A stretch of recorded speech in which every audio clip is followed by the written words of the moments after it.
Joining me now in the healing field here in Sandy is Mayor Zoltansky and Paul Swenson with Colonial Flag. Thank you both so much for having this conversation with us and our viewers today. This is such an important day.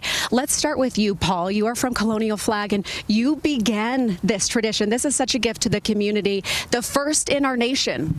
Yeah, 22 years ago. It's hard to believe, but we just had this thought of doing one flag for every person to, kind of demonstrate the magnitude of the loss. And I think it turned into much more. People kind of left this after we stood up the first year with a sense of healing, and I kind of stuck. We called it the healing field. And right now, nationwide, there's 30 of these going on today.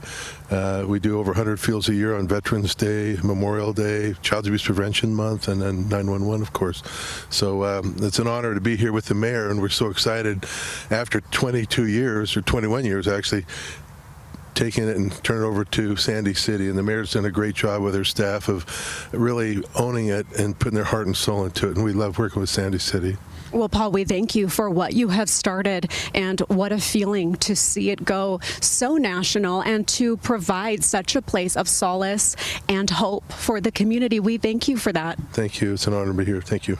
Let's talk to the mayor. Let's turn it over to you because Sandy City is taking this over. Talk about the legacy and what that means, what the future holds. Sandy's so proud to be the first healing field location across the nation, and this year is our 130th birthday in Sandy. So at this milestone moment, what better time to take over the care and the operation of the healing field to ensure its legacy.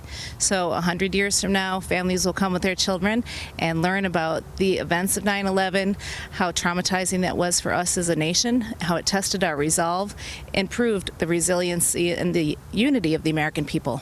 So important to come and walk through and remember that day. Talk about that day, especially to the younger generations who don't have those vivid memories that we all have.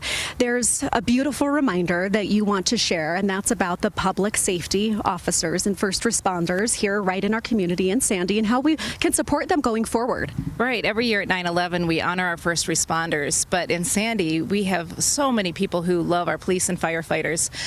From our volunteers who help come and set up the healing fields, hundreds of people turn out for the setup and takedown. But this year especially, what's happening with the Sandy Fire Department is so riveting, and the support that we feel in the city for the fire department. We just passed a difficult property tax increase, 15%. That's about $4 a month on the average Sandy homeowner. Now, that allows us to hire 8 new firefighters for our fire department to ensure public safety. And then this November, Sandy residents will have another opportunity to show their support for public safety by voting on the general obligation bond. And I, as a Sandy resident, will be proudly voting in favor of the general obligation bond because it will allow us to build a new fire station, our main fire station headquarters, Fire Station 31. So we feel the support from our residents, and we're so proud to have Colonial Flag and Paul Swenson, Sandy's own Paul Swenson, here to start it all and to make sure that the memory of 9/11 and the legacy and the history and the education of 9/11 endures for generations. Oh, it's so important here, and the feeling, there's just nothing like it. Now, you have until tomorrow night to come and take a look at everything, 5:30. Let's give our viewers the address. So we are right at 10,000 Centennial Parkway, Sago Lily, right behind Target and City Hall. You can walk among the field of flags, the red, white, and blue waving in the wind. It's so beautiful. This really turns into sacred ground once a year when the flags come up. You'll sense a sense of peace, quiet, solitude, and reflection. So please come before 5:30 tomorrow. And then if you want to help our volunteers take down the flags, we don't turn anyone away. So it goes very quickly. We're done in about an hour or two, and it's quite an operation to see it. So please come and enjoy it, and bring the little ones especially.